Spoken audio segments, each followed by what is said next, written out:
En un país frágil que busca un nuevo destino, José Domingo Blanco, Mingo, colmará tus mañanas de información, opinión y debate. En este espacio, nuevas voces, nuevas opiniones, nuevos actores serán los nuevos protagonistas. RCR presenta Por Todos los Medios con Mingo.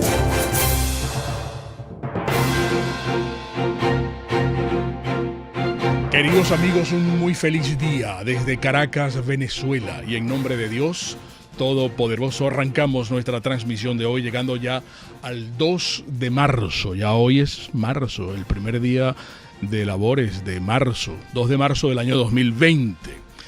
Maduro, dile a Cilia que te lea el pasaje de los idos de marzo. Este mes va a ser un poco peligroso para ti. Te recomendamos que leas un poquito de historia, que leas al emperador César y lo que le pasó. Es un simple comentario, una simple recomendación. Amigos, el café por todos los medios es cortesía de Vila Café, que es sencillamente exquisito. Qué gran café. Vila Café. Y además, vean ustedes qué bonito está nuestro estudio. Gracias a la gente del vivero Las Terrazas. Esas son hierberas, son helechos y las florecitas blancas tienen un nombre bellísimo, además se llaman Estrellas de Belén. Muchísimas gracias. Y estamos en el mes de la mujer, además. Para flores para ella está en el vivero Las Terrazas. Si quieren el teléfono, sin ningún compromiso, 977-4620, un vivero ornamental, arreglos florales preciosos, plantas decorativas. Amigos, salimos cumpliendo con las 5 primeras letras del abecedario: A, B, C, D, E, afeitados, bañados, cepillados, desayunados y evacuados. Pero con el espíritu erecto, siempre arriba, ¿verdad? Ese ánimo. Buenos días de parte de Jaime Nestares en la dirección general de la estación, Wilix Arcaya en la gerencia de producción de la emisora, Erika Mendoza en la producción ejecutiva de nuestro programa, Marilia García y Catherine Manzano en la producción de Por Todos los Medios. Elemental, mi querido Jackson Vargas está en la información y en el Master Control, el gran César Arteaga. Nuestra oración para que nos acompañe y no nos desampare durante todo el día. Nada te turbe, nada te espante. Todo se pasa, Dios no se muda, la paciencia todo lo alcanza, quien a Dios tiene, nada le falta, solo Dios basta. Amigos, esto es Por Todos los Medios, con la gente emergente que cree en la verdad, como tú, transmitimos con nuestras 3 cámaras de televisión. Saludos a todos nuestros amigos audio participantes en el mundo entero. Vemos cómo crece la legión de nuestros amigos oyentes del programa, los venezolanos que están fuera de nuestro país y están conectados. Para ellos llegamos a través de rcr.tv, en Periscope, @rcr750 y la aplicación TuneIn. Ya nosotros promovíamos este programa especial. Hoy no vamos a tener lo que siempre me dice la vecina, ni los muchachos, ni Marilia, ni Erika, ni Jackson van a estar haciendo, le está circulando, porque hoy tenemos un foro, hoy tenemos un programa especial.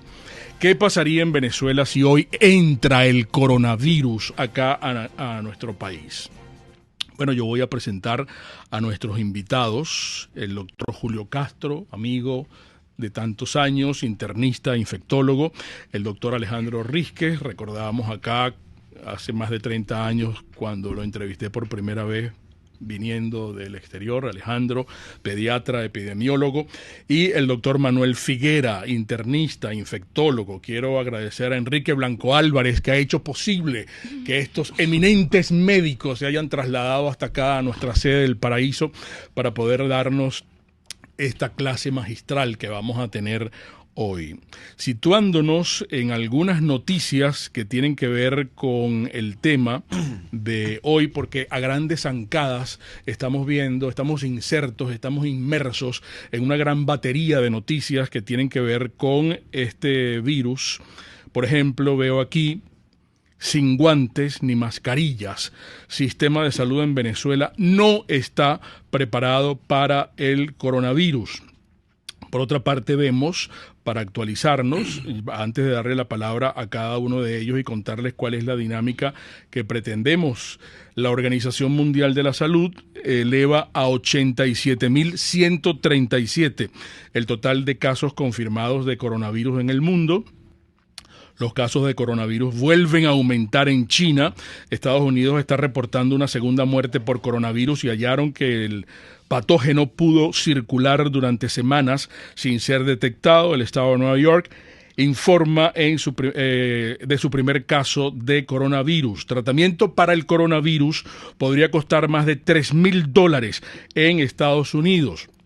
Muere en Brasil un paciente que estaba aislado por sospecha de coronavirus. República Dominicana confirma el primer caso de coronavirus en un italiano. Ecuador ha elevado a 6 la cifra de infectados con coronavirus. Ecuador busca a más de 280 pasajeros del vuelo donde viajó infectada por coronavirus. Registran el primer caso en España con una menor afectada por coronavirus. Irán está anunciando 11 nuevos fallecimientos por coronavirus, con un balance total de 54. Australia y Tailandia registraron las primeras muertes por coronavirus. Hay otras noticias que inundan el mundo del espectáculo, el mundo deportivo en general. Por eso les decía que todos estamos insertos en esta gran cantidad de informaciones que a grandes zancadas se están sucediendo, se están presentando en el mundo entero. Doctor Castro, siéntanse ustedes a gusto de tener una conversación, una charla muy pedagógica en este caso, y Erika me va a ayudar para ir sumándole todas las inquietudes, los planteamientos, las preguntas que tendrán para ustedes todos los amigos que están en nuestro auditorio en estos momentos siguiéndonos en el mundo entero. Bienvenido. Gracias, Mingo. Un honor estar con los colegas aquí. Y Enrique, que seguro nos está oyendo a través de las ondas hercianas, y creo que no es en exceso decir, fue mi pediatra. Eso dice mucho, pero además de eso, más allá de eso, tenemos que hacer que Enrique venga, ¿vale? Siempre que pienso cómo quisiera yo ser dentro de 20 y tantos o 30 años, Enrique probablemente es una de las personas a las cuales yo veo.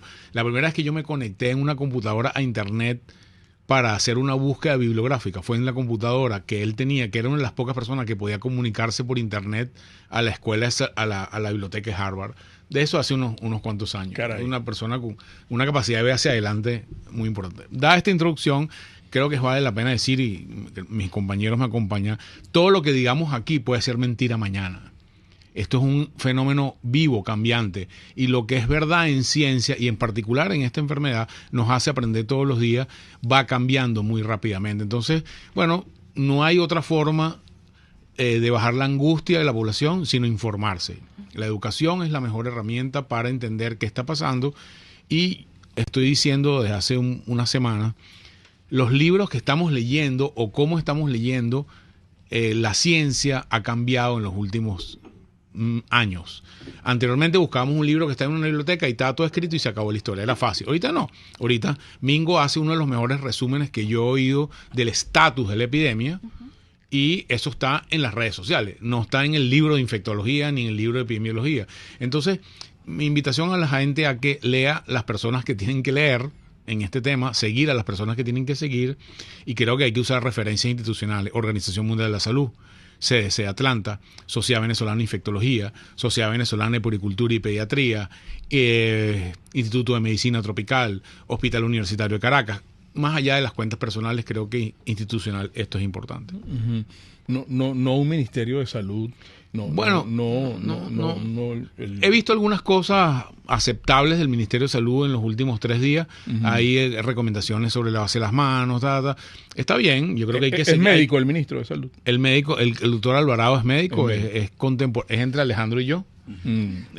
Profesor de la misma universidad que nosotros damos clase. O sea que, digamos, hay elementos allí que creo que son favorables en esta oportunidad en relación a otras oportunidades que hemos tenido militares ministros. Ahorita este ministro es médico, un médico venezolano, y nosotros hacemos los mejores augurios para que nos vaya bien a todos, porque que le vaya mal al ministerio es que nos va a ir mal al resto de los venezolanos. Sí. Creo que no hay forma de salir bien parado de esto si no hay el concurso de todas las estructuras de salud del país. Después te vuelvo a comprometer, ¿tienes alguna...? Sí, yo porque quisiera, Mingo, antes de que arrancáramos en concreto con el tema, preguntarle de pronto al doctor Figuera y que ustedes se sienten con la libertad de responder un poco el antecedente de este virus. Se dice que pues el coronavirus siempre ha existido, que esta es una nueva como versión, como una nueva variante de ese virus que ya ha existido y se ha producido en otras ocasiones. Entonces, ¿cuál es el tema con que ha causado esta especie de pánico? Porque siento un poco que también hay como una especie de, a medida que se ha ido diseminando, pues ha prosperado, que han prosperado los casos, pues ha comenzado a existir como más pánico. Entonces, ¿quién pudiera explicarnos el antecedente de este caso? Brevemente, los coronavirus son virus que son considerados zoonosis. Zoonosis son las infecciones que ocurren principalmente en los animales y de un modo accidental o eventual afectan a los humanos.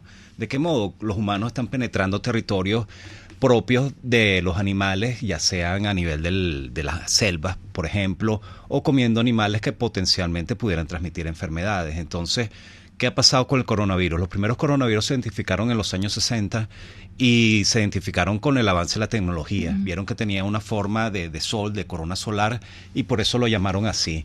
Los primeros virus respiratorios que identificaron producían resfriados comunes, infecciones no severas, pero fue en el 2002, en noviembre del 2002, que empezaron un brote de casos en Fengshan, un pequeño poblado de China, y esos casos finalmente en febrero fue que las autoridades de noviembre a febrero, las autoridades chinas reconocieron que había un problema y ya habían unos 300, 500 casos y adicionalmente unas pocas muertes. Pero fue prácticamente en abril del 2003, muchos meses después, que se identificó el virus, se identificó sus características genéticas y se identificó que era un coronavirus. Fue el primer coronavirus de manera más importante en su afección porque producía una mortalidad del 10%, pero al final esa epidemia que se llamó SARS, síndrome respiratorio agudo severo, produjo 8.000 muertes y produjo alrededor de un 10% de mortalidad. Esas muertes fueron... Perdón, 8.000 casos, disculpen la cifra, 8.000 casos y unos 750 muertes. Okay. Fue poco en general, pero hay que entender que primero se describió la enfermedad y meses después, en abril, fue que se identificó el virus. Okay. Hoy en día las cosas están pasando al revés. ¿Qué pasó después? Vino el MERS. El MERS es el síndrome respiratorio del Medio Oriente. Eso se identificó inicialmente en Jordania en el año 2012. Y posteriormente el virus se identificó muchos meses después, en el 2013.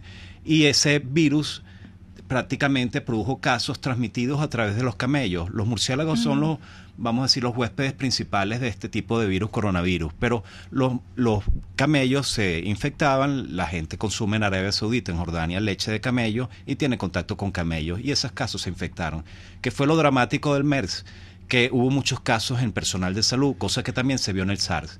Los más afectados en esas epidemias fue principalmente personal de salud. Y esas epidemias no se quedaron en China en el 2002-2003 con el SARS, ni se quedaron en Arabia Saudita, fueron en otros países. O sea, se replican las mismas circunstancias. Y hay otro elemento adicional que son los supercontagiadores o superdiseminadores. Son personas que ellos solitos pueden contagiar a muchas personas. En el SARS hubo el caso importante de un doctor que fue a una boda de Hong Kong, se quedó en el piso 9 de un hotel que se llama el Metropol y ahí contagió a unas 16 huéspedes que estaban en ese hotel. Y de esos 16 huéspedes se fueron gente de Canadá, a Vietnam, a Singapur, el mismo Hong Kong. Una sola persona en Hong Kong contagió a 90 personas. Entonces, definitivamente China, Singapur, Canadá ya tenía experiencia con lo que había pasado con el SARS y entendían lo que estaba sucediendo.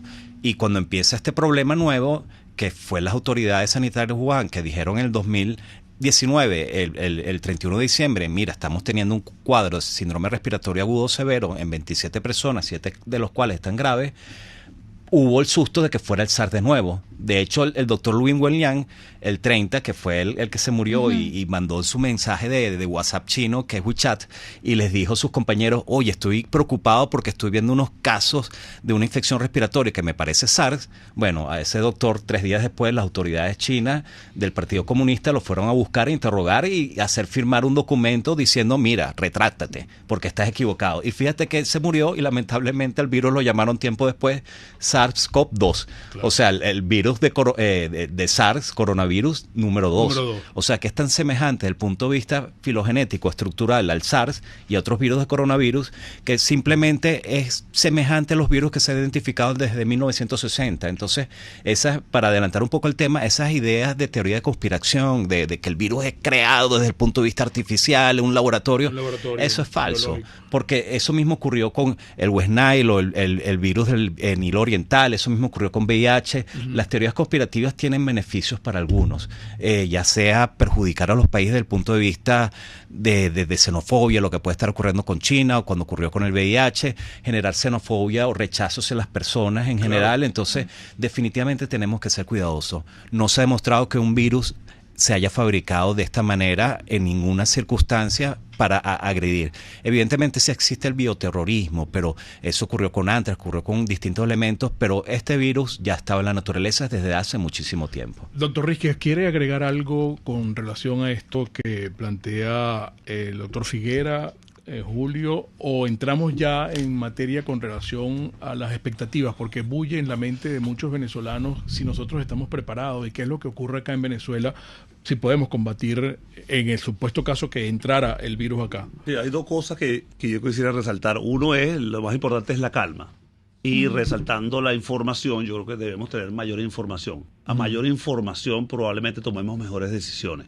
La información en cuanto a esta situación del coronavirus que ha generado y va a generar durante un tiempo largo muchísima expectativa a escala global. Estamos viendo cómo la facilidad de la conectividad y las comunicaciones hace que en tiempo real conozcamos lo que está aconteciendo en cualquier parte del mundo. Nos lleva a muchas preguntas y hablábamos antes. Recuerda, amigo, antes de comenzar, por ejemplo, ¿por qué en la India todavía no aparecen reflejados un número de casos importantes? Esa es una gran pregunta. Es muy probable que en la India ya haya ocurrido el evento y que simplemente no se hayan hecho las pruebas suficientes y no se haya detectado. Okay. Y para ello podemos confirmar lo que acaba de referir Manuel con respecto a los Estados Unidos. En los Estados Unidos ya se sabe que hay un muchísimo mayor número de casos de los que se había estimado. Era porque es una cosa nueva, la gente no había pensado en él y ahorita con las pruebas diagnósticas podemos detectarlo y podemos empezar a pensar realmente qué es lo que acontece. Claro. Hay dos elementos importantes. Se trata de un resfriado común, porque los coronavirus producen resfriados comunes desde hace más de 60 o 70 años, conocidos. El 20 a 30% de los resfriados comunes, catarro, lo que llamamos nosotros gripe arriba, porque en Venezuela utilizamos ese término gripe. El gripe realmente es en el tracto inferior, mucho más relevante, pero lo que llamamos nosotros catarro o resfriado común, un 20 o 30% está relacionado a los coronavirus. Okay. Es decir, esto es un virus que de inicio pareciera ser muy sencillo e inicia su expresión clínica como un cuadro muy sencillo, simplemente que tiene un porcentaje de complicaciones mucho más graves que conducen a un síndrome respiratorio agudo severo o agudo grave, que desde el 2002 está incluido en las fichas epidemiológicas de todos los países, porque ya estamos a la espera de que esto ocurriera. Esto no es un evento que ocurrió y que no teníamos no es una novedad. Esto no es una novedad, es una novedad porque es nuevo el virus. Okay. Pero dentro de la expectativa mundial, la Organización Mundial de la Salud y todos los países tenemos incluidos dentro del sistema de vigilancia el síndrome respiratorio agudo severo. Es decir, que podemos contabilizarlo. Habría que preguntarle al ministerio cómo va eso, porque si tú vas viendo que te está aumentando ese número de síndromes, tú tienes que realizar una vigilancia mucho más extrema, que fue justamente lo que ocurrió en China y por lo cual este lamentable hecho que nos cuenta Manuel, de que el médico simplemente reveló algo que está en obligación todos los países, que es de denunciar inmediatamente los síndromes graves, y él lo hizo y lamentablemente pasó esto porque hay una situación política de extrema gravedad, porque si no estuviera ocurriendo el fenómeno como está ocurriendo, no para la gente, sino que va a haber una situación donde van a aparecer elementos de todo tipo, elementos políticos, elementos de mercado, elementos de salud y elementos de estar capacitados para realmente poder atender o no poder atender a la gente en caso de una gran ola epidémica. El problema que está de alguna manera vinculado con lo que usted dice es que hasta qué punto son creíbles las informaciones que ofrece el régimen, pues, ¿no? Entonces, uno no sabe qué es lo que está ocurriendo realmente, porque no hay una rueda de prensa, porque el ministro no informa, no de manera simplista como lo ha hecho, así como si algún periodista le pregunta en Venezolana de Televisión, bueno, mire, se están tomando las medidas, sí, está todo controlado. Si quieres, terminamos de redondear esto en la próxima parte porque me están haciendo señas que tenemos que identificar. Vamos a Máster, un breve intervalo y en momentos regresamos. Enseguida regresamos por todos los medios con Mingo.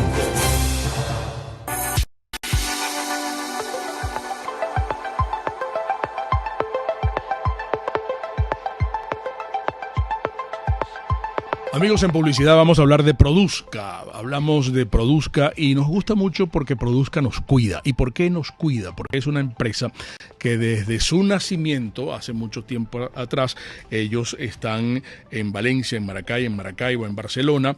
Ellos nos suplen a todas las industrias, a todas las empresas, a todas las compañías de todos los productos que se requieren para la seguridad integral del trabajador. Protección óptica, protección a las manos, protección auditiva, protección a la cabeza, protección respiratoria, una protección integral. Yo quiero que usted se ponga en contacto con ellos. Los puede seguir en su Instagram, que es @produzca.be, y cualquier duda que tengan, cualquier inquietud, solicitar algún presupuesto, repito, sin ningún compromiso, www.produzca.com. Produzca es seguridad en tu empresa de los pies a la cabeza. Tenemos una invitación para este sábado. Yo quiero que me acompañen en las instalaciones de la heladería Vegan Fruit, porque allí van a dictar el próximo taller verde de panadería. Vamos a aprender a preparar, todo tipo de panes, de tortas deliciosas, esponjosas, bajas en carbohidratos. Está el pan keto tipo siciliano, el pan low carb tipo sándwich, el pan nam tipo hindú, la focaccia low carb, el pan de cambur con chocolate vegano y la torta de chocolate keto plan. Recuerden que todo esto es libre de gluten, libre de lácteos, libre de azúcar, libre de huevos, pero inscríbanse cuanto antes porque el cupo es limitado, los cupos son limitados.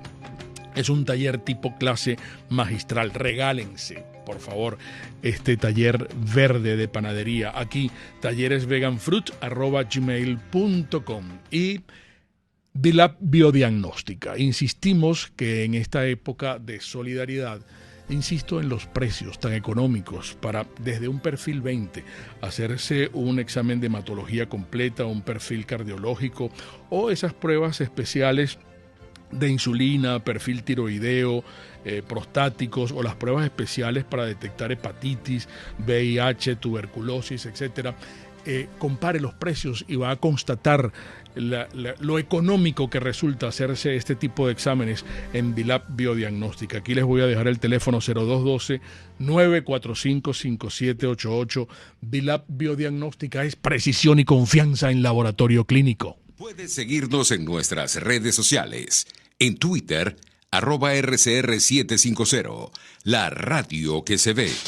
En RCR somos vanguardia.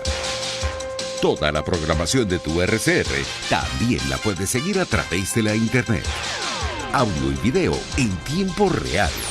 Noticias y mucho más. No te pierdas ni un segundo de nuestra programación.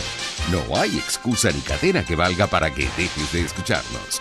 Ingresa a rcr.tv, la radio que se ve. Ellos sí que no saben nada. Y así nos va. El espacio donde se tocan los temas más candentes de interés político y nacional. Y así nos va. En este programa, la picardía y el humor inteligente son los protagonistas. Pura cabilla. Lara y Hernández descosen y revelan los secretos más oscuros del acontecer político. Y así nos va. De lunes a viernes a las 4 de la tarde. Por RCR 750 AM. Moisés Naim en Efecto Naim. Hola, soy Moisés Naim desde Washington. Conéctese a rcr.tv. También nos puede seguir por @Efecto Naim en Twitter. Y estamos en Facebook y en Instagram. Y no olvide que puede disfrutar todos los contenidos del programa cuando usted quiera, suscribiéndose a nuestro canal de YouTube. Nos vemos en la radio. Los miércoles y viernes a las 7 de la noche. Solo por RCR 750 AM. RCR 750 AM. Porque lo bueno une. Un lugar de encuentro para el talento venezolano, dentro y fuera de nuestro país. Continuamos por todos los medios con Mingo. Bueno, amigos, continuamos en este programa especial de Por Todos los Medios. ¿Qué pasaría en Venezuela si hoy no toca la puerta, sino que entra el coronavirus? Doctor Julio Castro, internista, infectólogo. Doctor Alejandro Rísquez, pediatra, epidemiólogo. Y doctor Manuel Figuera, internista, infectólogo. Un panel de brillantes médicos, un panel de invitados que nos sentimos acá en Radio Caracas privilegiados por su presencia hoy acá en nuestro estudio.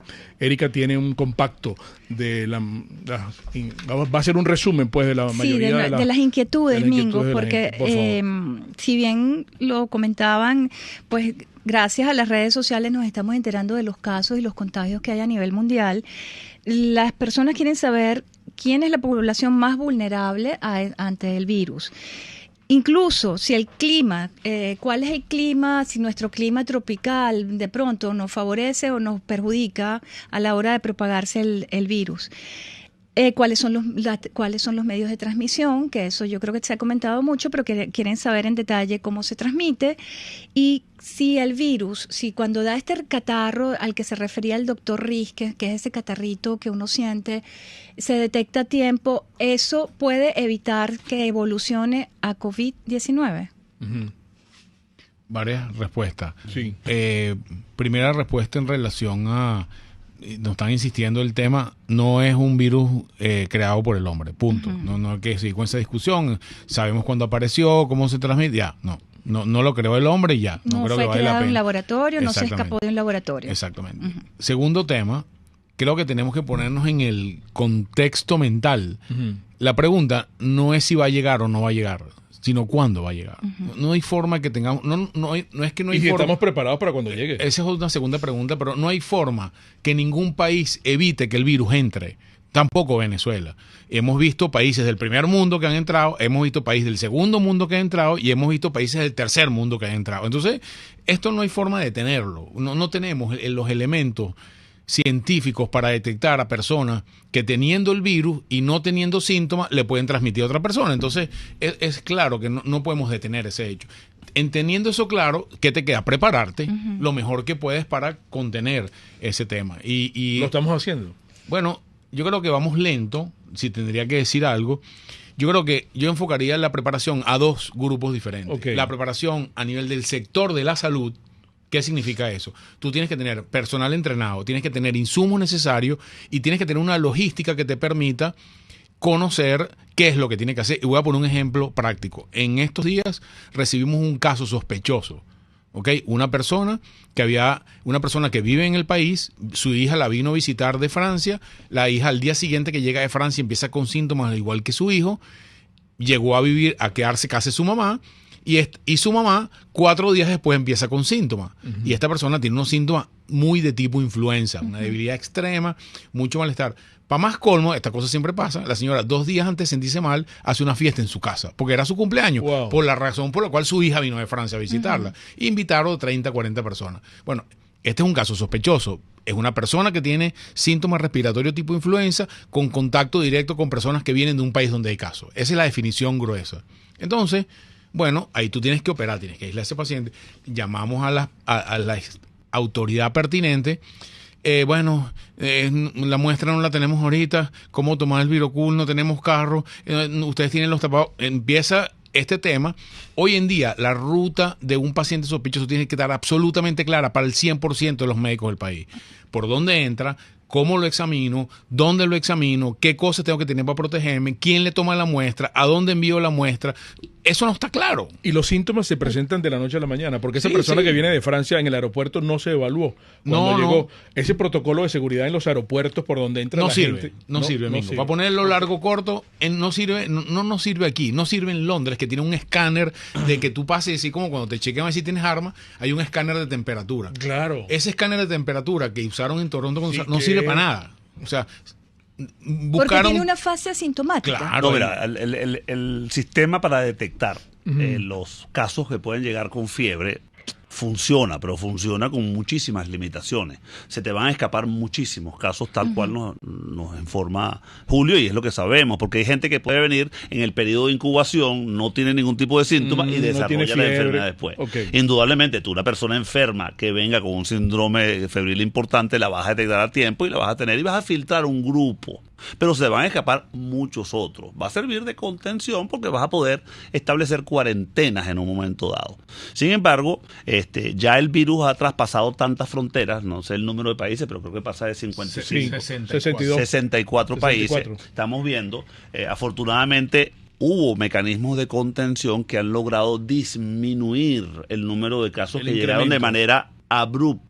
Exacto. A mí lo que más me... En China se está aumentando nuevamente. Pero en China está en un periodo de estabilización con disminución. Y no se está seguro todavía, hay que esperar 2 o 3 días. Epidemiológicamente, tú no puedes decidirlo de un día a otro, tienes que darle un mínimo de lapso. En este caso, tú tienes que esperar por lo menos una semana. O sea, para poder empezar a decir, mira, realmente la tendencia es a estabilizarse o la tendencia es a bajar. Pero aparentemente se ha frenado un poco. Están entusiastas, inclusive el informe de los comisionados extranjeros en China coinciden con que China ha hecho una labor inmensa, grandiosa. Han contenido la gran ola epidémica y han logrado que su país, con un esfuerzo gigantesco, pues las medidas que hayan tomado, etcétera, los abusos, los derechos humanos que seguramente pudieron haber ocurrido, pudieron mantener a millones de personas prácticamente stand-by en sus casas. Ahorita lo que tenemos que lograr hacer es que yo creo que inclusive... Perdón, en esto de derechos humanos, ¿mataron gente? No, yo no estoy hablando de matar gente. Pienso que se rompen los derechos humanos, hay miles de formas de romperlo, pero primero que puedes ser un poquito brusco, puedes ejercer presiones sobre personas, las encierras. Claro. De manera violenta. De manera violenta, porque la gente también se puede poner violenta. Pues sabemos que para poner las medidas de salud pública en un momento dado de una cuarentena, no todo el mundo va a aceptar la cuarentena de una forma dócil. Pánico. Pero la información que manejan general, que refleja la mayoría de la población china, es que los chinos lo han aceptado de manera bien, han entendido el problema, ya vivieron el problema con el SARS. Sin embargo, esta vez se ha prolongado en el tiempo y en el número de casos. Eso empieza a generar también consternación, preocupación, etcétera. La serenidad es una de las cualidades más difíciles de poder lograr, ¿verdad? Es saber cuándo actuar y saber cuándo uno tiene limitaciones para actuar. Ser sereno es muy, muy difícil para todos.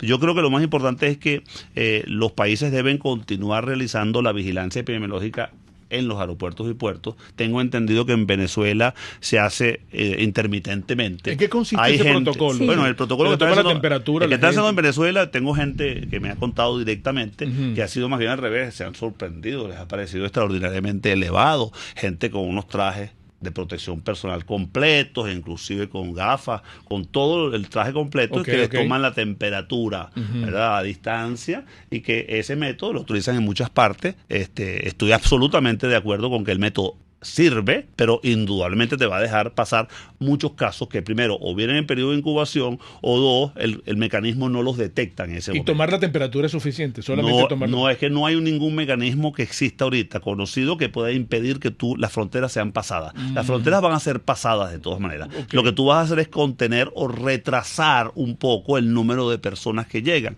No es lo mismo que yo tenga 100 casos de coronavirus en un día a que yo tenga 2 casos de coronavirus. Esto me permite que yo pueda aislarlos, pueda tratarlos, pueda que las terapias intensivas y los medios que requieren las personas estén disponibles. Si llegan todos los casos en un solo momento, es imposible poder atenderlos a todos. Si llegan en bandas retrasadas en el tiempo, que es lo que la Organización Mundial de Salud está tratando de hacer, tratar de retrasar que el número de casos llegue de manera rápida. Y segundo, está esperando lo que las buenas noticias que hemos tenido hasta ahorita, que es que está una vacuna aparentemente varias, como 13, 14 vacunas que están casi listas. Sí. Tenemos medicamentos que se pueden empezar a usar y van a servir. Entonces tú vas a poder darle y brindarle asistencia a las personas. Vas a tener el chance que nos ha hablado Manuel y Julio, que el personal de salud esté preparado, sepa actuar, que los protocolos se hayan engrasado y estén funcionando, claro, y que la población entienda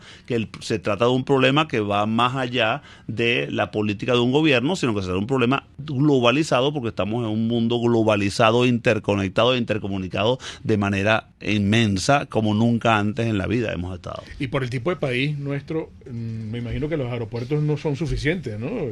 El Mar Caribe enfrente y todas estas... sí, que era un poco, Mingo, la pregunta que nos estaban haciendo, si nuestro clima favorece o perjudica la propagación del virus. Y otra cosa que quería saber escuchándolos, son pruebas de laboratorio que se realizan para detectar que una persona está infectada. Fíjate, hay un elemento, extrapolemos lo que pasó en SARS en 2003 y mucho se aprendió de eso, y por eso es que hay vacunas. No es que las vacunas las desarrollaron ahorita, sino que desde 2003 están desarrollando vacunas contra coronavirus y muchas de esas están empezando a probarse. ¿Las vacunas son preventivas o son de después lo que pasa tienes es que, el virus? Como decía Julio, hay muchas cosas por saber, y uno de esos es lo que está sucediendo, en mucha información en general, en poco tiempo. Hay algo que se llama la ciencia abierta, que uno tiene la posibilidad de ver los artículos médicos muy rápido, y lo que se sabe hoy en día es porque tenemos acceso a la información. Nosotros no tenemos experiencia manejando coronavirus, nosotros sabemos lo que dice la literatura médica y las fuentes confiables, como decía Julio, la Organización Mundial de la Salud, CDC. En general, ¿qué pasa? Lo que sí sabemos de un grupo bien grande de pacientes, más de 70,000 pacientes, y otro grupo de 40,000 pacientes que evaluaron, es que prácticamente el 80% de las personas que sufren la infección por este virus tienen una infección muy leve, poco sintomática, una infección que puede pasar desapercibido, una infección que se puede manejar muy bien en la casa sin necesidad de ir a un centro clínico hospitalario. Entonces, ese es el primer mensaje tranquilizador. El segundo mensaje tranquilizador es que la mortalidad varía, y varía en los países. Y definitivamente, ¿por qué varía? Por la idiosincrasia de cada país. Por ejemplo, Corea del Sur está haciendo mucho más diagnósticos, y las pruebas como lo hacen el diagnóstico son pruebas moleculares, son pruebas que toman muestras respiratorias y ven la presencia del virus. La persona puede estar asintomática, no tener absolutamente ningún síntoma, pero tiene el virus positivo. Estamos identificando una persona que en el 2003 no se hubiera identificado. En el 2003 estamos identificando solo clínicamente los que estaban muy graves. Por eso uno dice, en SARS hubo 8,000 casos, pero probablemente hubo muchísimos más casos si sumábamos todas las personas que estaban asintomáticas. Entonces, ¿qué está sucediendo ahorita? Primero descubrimos el virus, segundo descubrimos la manera de diagnosticarlo, y le pusimos un nombre al virus y a la enfermedad un mes después. Entonces, con VIH, para traer otro ejemplo, VIH se descubrió primero la enfermedad en los años 80, y en el 83, 84 se identificó el virus y las pruebas diagnósticas. Entonces, aquí tuvimos las pruebas antes del nombre de la enfermedad. Entonces, por eso hay mucha gente diagnosticada. En la medida que hagamos más pruebas, más diagnóstico va a haber. Y en la medida que hagamos más pruebas, más personas que no tienen síntomas, que incluso están sin fiebre, sin malestar, sin tos, sin absolutamente nada, van a salir positivas. Por eso la mortalidad en Corea del Sur aparentemente es más baja, porque tenemos el denominador, o lo que con uno calcula la mortalidad, es el número de casos de muertes, y abajo uno calcula los casos en general. Entonces, mientras tengamos más casos diagnosticados, por supuesto esa muerte va a parecer más diluida y más baja. ¿Qué está pasando en Irán? En Irán tienen pocos casos en proporción a la cantidad de muertos, y por eso la mortalidad pareciera muy importante en Irán. ¿Qué es lo que debe estar sucediendo? Que hay un montón de pacientes que tienen la enfermedad y no están siendo diagnosticadas. ¿Qué pasó en Italia? Uno puede decir, wow, en Italia llegó un primer caso y a los 2-3 días habían un montón de casos. No, probablemente el virus ya estaba circulando desde hace semanas en Italia, y cuando se dieron cuenta empezaron a diagnosticar. ¿Qué pasó en Estados Unidos? En California, un médico y unos familiares estaban insistiendo, mira, que no tiene nexo epidemiológico, no estuvo ni en China, ni en Europa, ni en Italia, ni en ningún sitio, pero tenía los síntomas, insistieron, y la CDC de Atlanta, ante la insistencia, que otros días después le hicieron los exámenes a la persona y salió positiva. Entonces, ¿qué pasa? Probablemente incluso, y no lo digo por alarmar, si aquí en Venezuela tuviéramos las herramientas diagnósticas de una manera abierta y adecuada, probablemente a lo mejor identificaríamos personas que estén positivas. ¿Que eso implica que tengamos alarma? No. Pienso yo, y quizás para buscar un poquito de tranquilidad, creo que la recomendación más importante que podemos hacer, y lo están haciendo en China y en otros países, las personas tienen que llamar a su médico. No vaya a un centro hospitalario, porque ¿qué pasó en Italia? La persona que se enfermó, el primer caso identificado fue al centro hospitalario y se murió lamentablemente el señor que tenía cáncer de 80 años, se murió el paciente neuroquirúrgico que tenía 70 y pico años. Entonces, vamos a la otra pregunta. ¿Quiénes son los que tienen más riesgo de morirse? Son las personas adultas mayores con más de 50, 60, 70, 80 años que tienen comorbilidades. ¿Qué comorbilidades? Hipertensión, enfermedad cardiovascular, diabetes.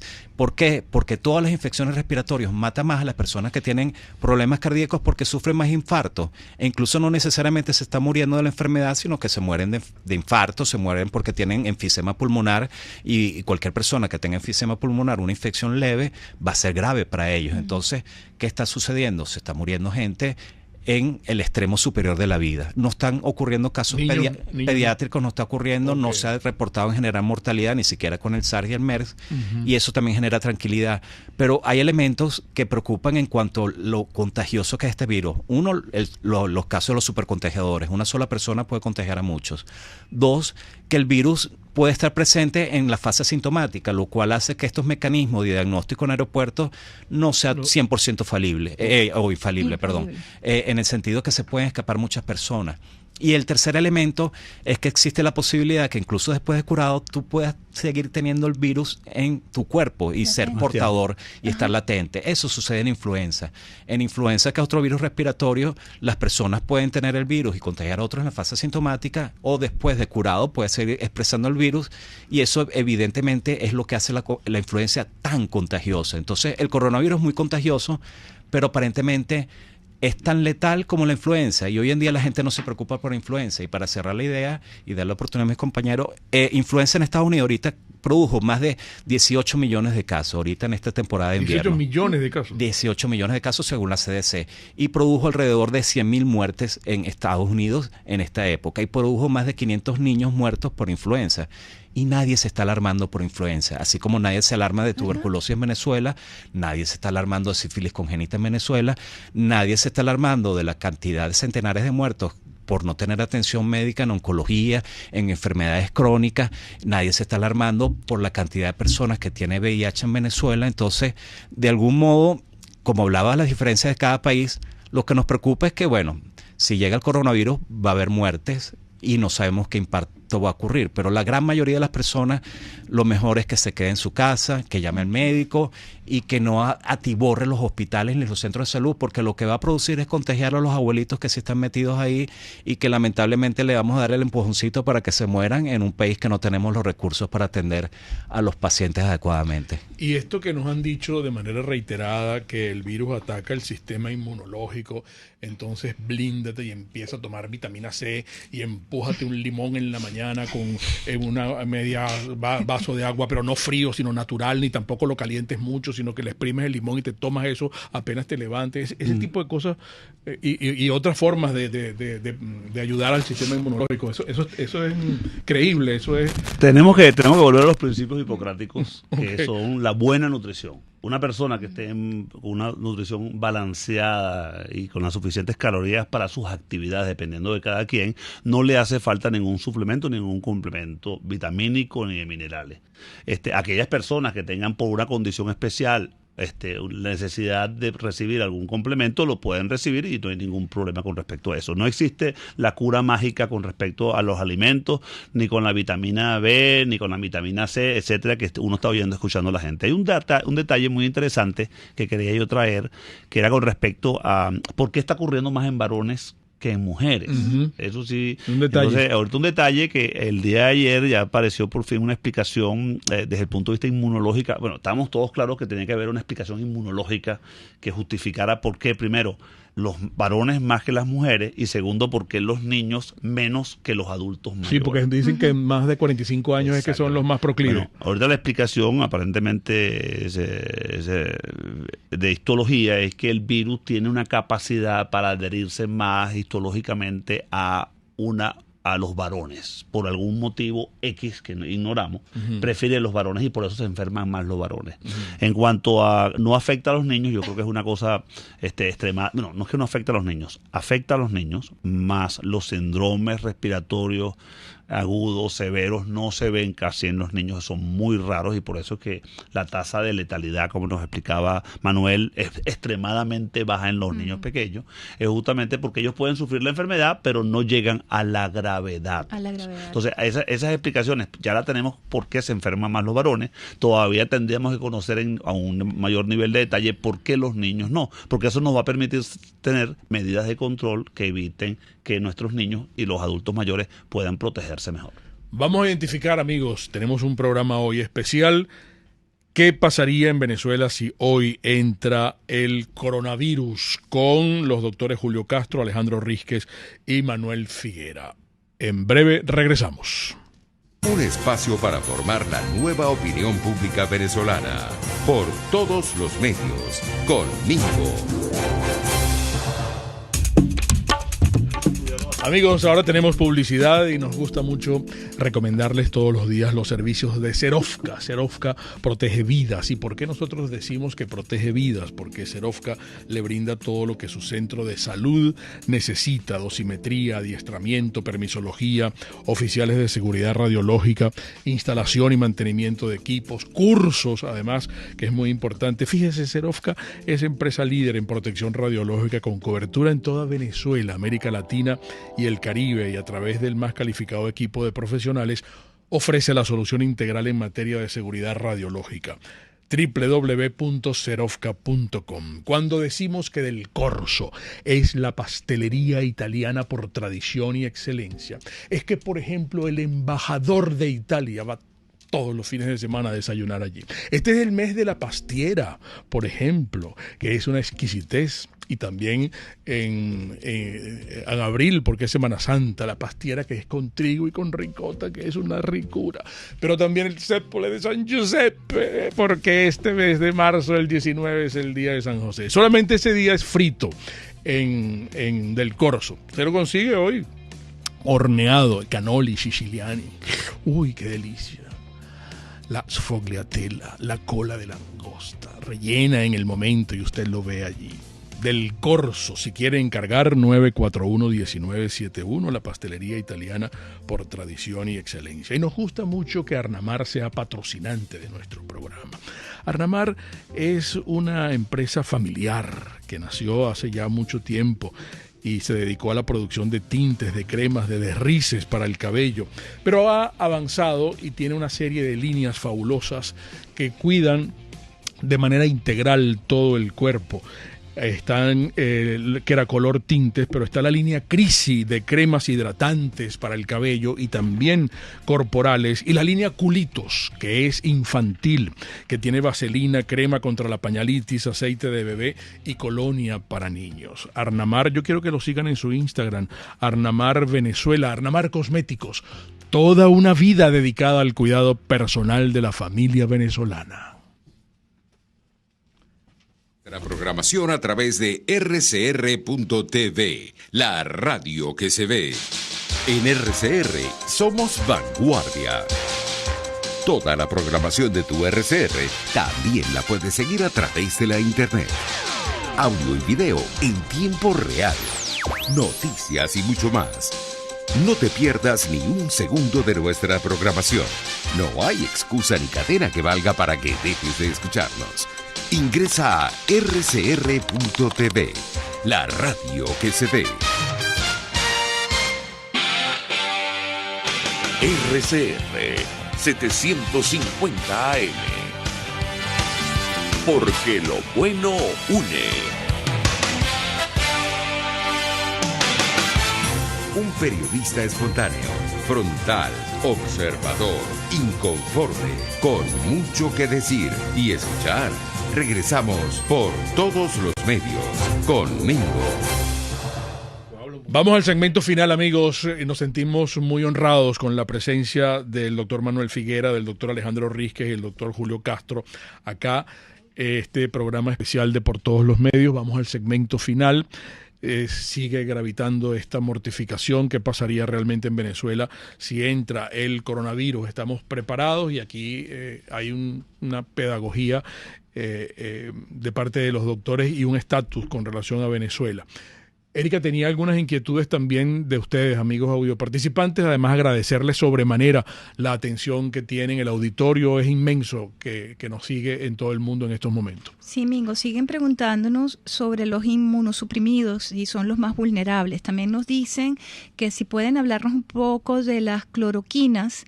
También nos están preguntando algo del P3 del IVIC y la ausencia de enzimas para hacer el RNA-PCR.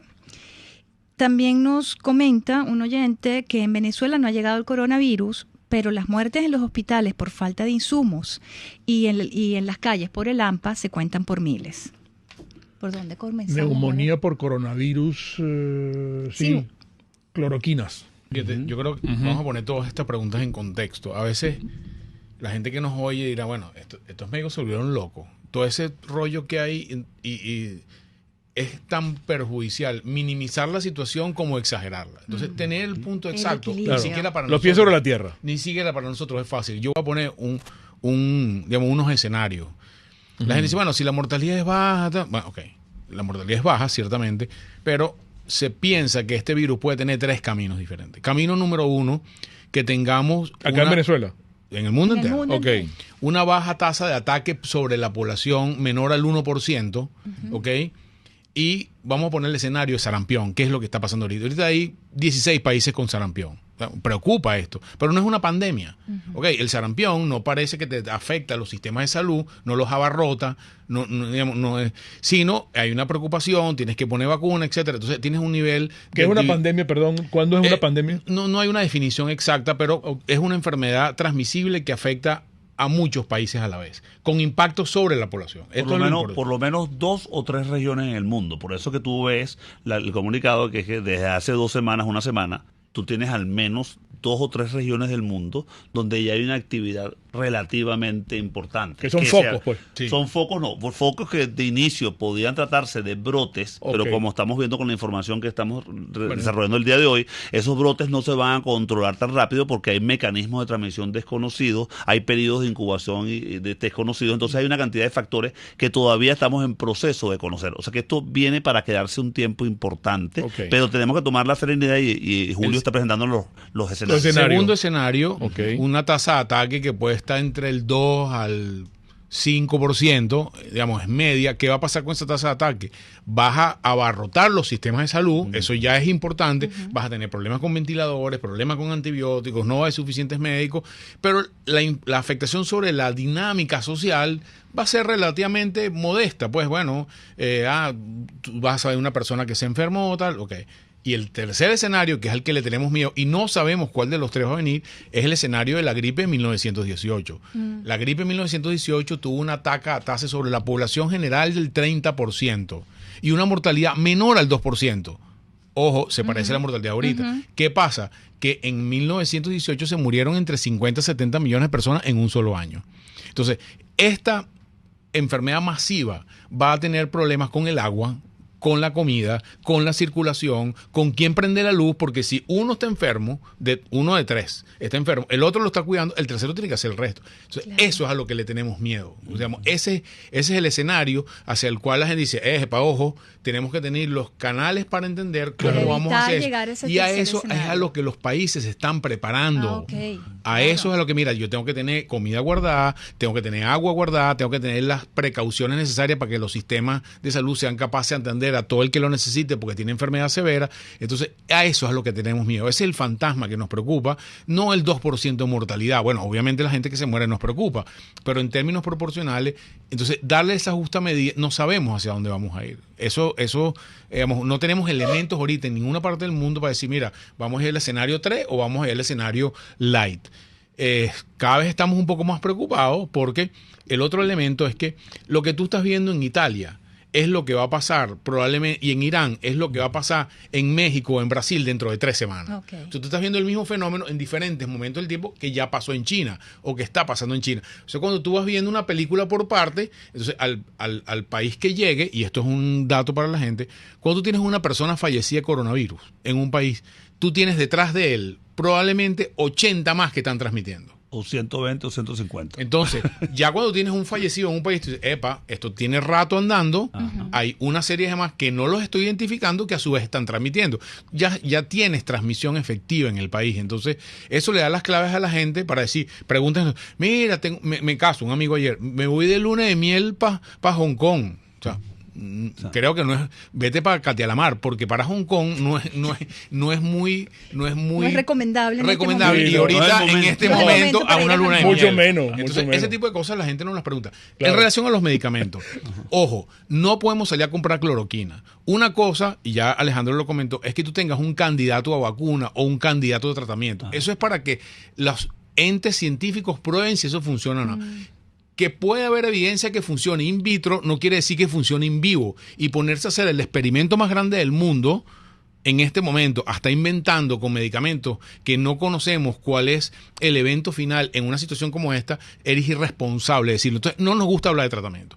Cuando dicen tratamiento, decimos no hay tratamiento. Cuando dicen vacuna, no hay vacuna.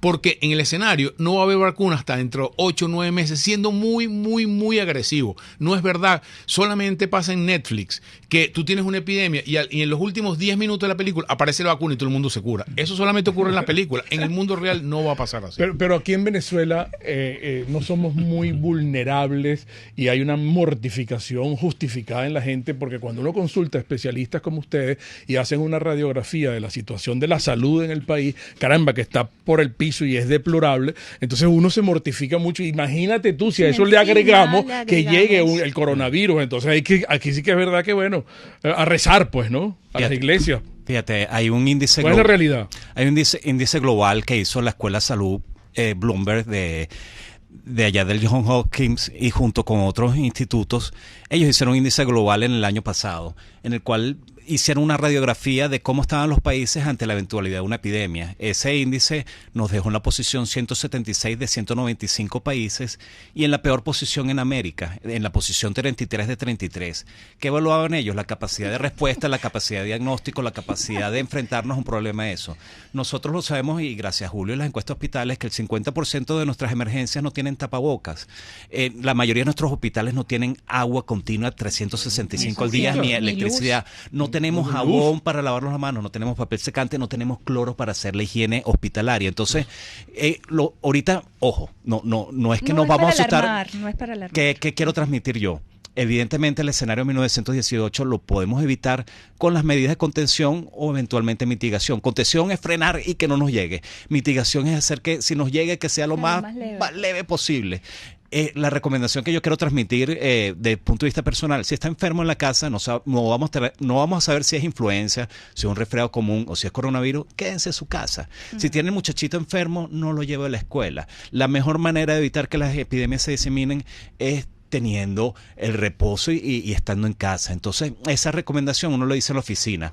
No obligue que la persona enferma vaya a trabajar, que se quede en su casa, que trabaje desde el punto de vista de distancia y que acuda al médico por telemedicina. Llame a su médico. Tenemos que activar las plataformas que hicieron en China. Así como el Ministerio de Salud ha activado plataformas telefónicas, debe tener gente responsable con conocimiento llamando, que puedan contestar una llamada y la persona pregunta: tengo estos síntomas, ¿qué hago? Quédese en su casa, toma acetaminofén, y si está muy grave, si tiene dificultad para respirar o si ve que en 3, 4, 5 días, una semana está mucho peor, nosotros activamos el protocolo para trasladarlo a usted de una manera adecuada de aquí al centro que nosotros estamos estableciendo, y le vamos a poner su tapaboca para que en el camino no esté contagiado a distintas personas, y en el centro las personas van a estar preparadas para recibirlo. Esa es la manera que tenemos que minimizar. Va a haber casos probablemente, pero si la gente se queda en su casa y si los graves son evaluados de una manera adecuada, vamos a minimizar el problema. Se nos agotó el tiempo, lamentablemente. Muchísimas gracias, de verdad, un privilegio haberlos tenido acá. Ojalá se repita. Tenemos que hacerlo con Enrique. Vamos a invitar a Enrique. Por favor. Enrique tiene que estar aquí. Enrique, eres responsable de esta gran reunión. Gracias. De verdad que sí. Muchísimas gracias, amigo. Y ustedes recuerden, el comunismo te quiebra las rodillas para que tengas que darle las gracias por las muletas. Hasta mañana. RCR presentó Por Todos los Medios con Mingo. Mis amigos, el programa de hoy estuvo patrocinado por Produzca, seguridad en tu empresa de los pies a la cabeza. Serovka, empresa líder en protección radiológica con cobertura en toda Venezuela, América Latina y el Caribe. Pastelería del Corso, la pastelería italiana por tradición y excelencia. Heladería Vegan Fruit, amor vegano y cremoso. Dilab Biodiagnóstica, precisión y